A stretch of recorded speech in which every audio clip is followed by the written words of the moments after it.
Alors, On question commence. préliminaire, est-ce que tu as bien pensé à diviser ton risque par 2? Bon, même si là, on n'est pas, c'est pas encore réel, mais oubliez pas que quand vous tradez deux paires qui ont la même devise, il y a de fortes probabilités que si un trade se prend quasiment en même temps, bah, c'est le même mouvement. Et du coup, vous allez vous retrouver à trader deux fois la même chose. Et si vous perdez, bah, vous perdez deux fois plus. Donc, n'oubliez pas, là, par exemple, EuroCAD, USD bah, il y a le CAD commun. Si le mouvement est part en même temps, c'est que c'est le même mouvement. Donc, faire attention à la double exposition du coup sur le canadien. Ouais, effectivement, j'ai pas pensé à ça. C'est une bonne Ok. remarque. Alors sinon, qu'est-ce que tu peux nous dire à part ça du coup sur l'USD CAD? Alors du coup, l'USD CAD, tac tac tac. Oui, donc en été, donc j'ai fait une petite analyse. J'ai vu qu'on avait un range weekly Exact, ouais. et qu'on était justement dans la zone basse. Ok. Donc c'est une bonne zone de résistance, non de support pardon, vu Support, qu'il ouais. y a plein de mèches ouais, précédemment. Et du coup, donc j'ai voulu trader le bas du range weekly. Ouais. Donc normalement j'aurais dû, donc j'ai paramétré le robot comme les images et que Alors, tu vois. Et du coup, 5, 10, 15, ok. 1%, trading stop, ok. donc normalement j'aurais dû rentrer sur du H4, mais j'ai voulu être agressif. Du coup, je suis rentré sur setup H1. Ok. Donc du coup, la première entrée est perdante. Ouais. Et ensuite, la deuxième, donc là, je l'ai géré, dans un premier temps, je l'ai laissé gérer pendant une journée par le robot. Ok. Ensuite, j'ai vu qu'il y a eu un coussin H1, donc je suis passé en manuel. Ok. Et j'ai monté avec MetaTrader le stop loss, là où Ok. j'ai mis les pointillés rouges. Et ensuite, vu qu'on était vendredi soir, j'ai fermé la position. Alors, je voulais fermer 75%, Ouais. mais j'avais pas les outils nécessaires pour le faire, du coup, j'ai tout clôturé. Et en fait, je voulais fermer 75% et le reste laisser gérer en H4 par le robot. Ok. Alors, quand tu dis t'as pas les outils nécessaires, c'est que tu sais pas comment on fait sur MetaTrader, c'est ça? Ouais, c'est ça. Ok. Alors, donc faut que tu fasses clic droit sur ta position. Ensuite, il faut pas faire Ouais. fermer, mais il faut faire modifier l'ordre. En fait, il faut tout simplement modifier le volume. Donc tu fais clic droit modifier ordre. Ensuite, il te propose de modifier le stop loss et take profit. Donc, et la case volume, elle est grisée. Donc il faut que tu cherches dans le Oui. menu déroulant, tu cliques dessus et en fait, il faut que tu cliques sur exécution immédiate. Et à ce moment-là, tu peux changer le volume et là, tu mets le volume que tu veux. Donc par exemple, tu mets 0,04 et ensuite tu peux faire fermer et enfin modifier pardon et du coup ça modifie ton ordre et il passe d'un volume de 0,06 à 0,02 du coup.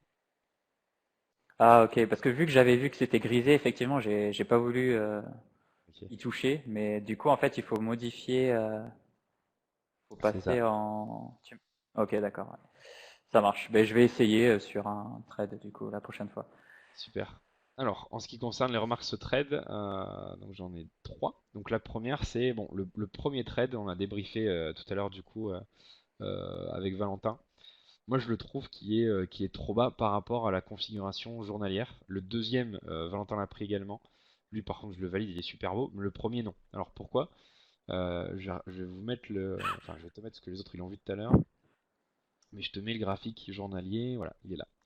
Donc en journalier, comme tu as dit, on est dans une zone basse du range weekly. Alors je vais tout effacer pour bientôt refaire. Voilà. Donc cette zone weekly, elle est là. Ce qu'on remarque dans le passé, c'est que cette zone weekly a arrêté les tendances baissières du journalier. Donc il y a cette tendance baissière là, donc ce cycle baissier et ce cycle baissier là. Comme on sait que bah, avant qu'une tendance s'arrête, elle va ralentir en général, bon, on peut regarder où sont les niveaux de réintégration. Et là, on voit que le niveau de réintégration journalier, en fait, il est ici. Et du coup, toi et tous ceux qui, parce que j'ai eu les mêmes cas en manuel, ceux qui ont acheté, il y en a beaucoup en fait qui ont acheté là, dans cette zone-là. Or, quand on regarde le H4, qui est ici, en fait ici où est-ce que c'est? C'est le top de cette espèce de phase 1 H4, mais qui est pile à la lisière, à la bordure en fait du niveau bah, où en général on va vendre, c'est-à-dire en gros au niveau de pullback potentiel. En fait, le biais haussier était plutôt là. Donc soit tu dois acheter ce que tu as fait en H1 le lendemain, du coup, c'est-à-dire tu achètes le bas, bas, bas, enfin le lendemain ou le surlendemain, soit tu achètes la réintégration ou en jouant la sécurité, tu achètes quasi carrément même la cassure du dernier plus haut journalier. C'est-à-dire que à partir de là, tu as une tendance haussière journalier. À partir de là, tu sais que tu as le ralentissement de la tendance haussière journalier. Et là, c'est vraiment de l'anticipation. Donc, le premier trade H1, le robot, en fait, il aurait mieux valu créer une boîte bleue au-dessus du niveau de pullback potentiel. Et par contre, la deuxième fois, il était bien paramétré. Alors après, tu as eu plus de chances que Val. Parce que toi, du coup, il n'y a pas de sortie. Parce que normalement, il aurait dû toucher, il aurait dû sortir ici, sur cette première. Cette première Ouais. voilà. Et par contre, comme on voit la différence des fois entre les brokers ou les comptes, là, toi, il n'est pas touché, mais en même temps, c'est parce que tu le paramètres peut-être un peu plus large. Ouais, il est à 15 contre 10. Donc, tu vois, par exemple, ce que je te disais tout à l'heure, Val, là, ça touche pas, alors que toi, ça l'a effleuré. Donc, voilà, des fois, ça se joue à quelques pips près. Donc, c'est bizarre qu'il soit pas sorti ici. Euh, c'est bizarre, mais bon, Oui, tant mieux il pour aurait lui. dû sortir 75% du coup. Ouais, c'est ça. Et c'est ce qu'on aurait fait en manuel Ouais. aussi. En manuel, concrètement, là. Par contre, c'est très bien d'avoir géré après, bah, tant mieux pour toi. C'est très bien après d'avoir géré le trade manuellement. Et bon, bah dommage que t'aies pas su l'astuce pour le MT4. Ouais. Et du coup, si j'avais eu l'astuce, après je le gère en H4, c'est ça? Le reste? Alors, tu as deux possibilités, il n'y a pas de règle, mais en gros, tu peux toi, soit tout gérer en H4, soit gérer le reste en H4 et un micro-reste en D1. Ok, d'accord. C'est-à-dire qu'en gros, à la fin du H4, boum, tu coupes. Et à la fin du D1, boum, tu coupes. Donc concrètement, le H4, tu serais sorti peut-être bah, quasiment au même niveau, quoi. Hein. Bon, ouais, quasiment au même niveau, en fait, parce que tu as la réintégration du H4. Donc comme quoi, bah, c'est bien tombé. Le hasard fait bien les choses.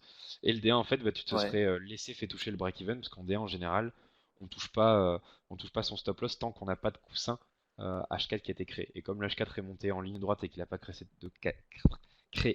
de coussin, bah, tu dois pas remonter ton stop loss du coup. Ok, Ok, très bien. super. Et l'autre trade du coup qui est son petit voisin, c'est donc l'Eurocad. Donc on a la même analyse. Bon, on a comment on appelle ça déjà? Cette bande de bougies qui est là, qui permet du coup de dire qu'on peut rejoindre le haut du range. Donc, tu as bien paramétré. Ouais.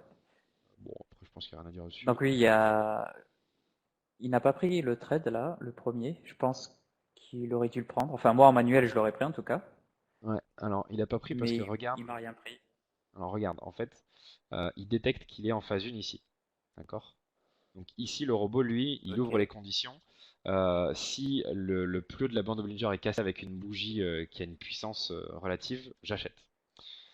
Ici, effectivement, pour nous, manuellement, enfin à l'œil nu, il y a une sortie de phase 1. Sauf que regarde, lui, la volatilité est tout là-haut.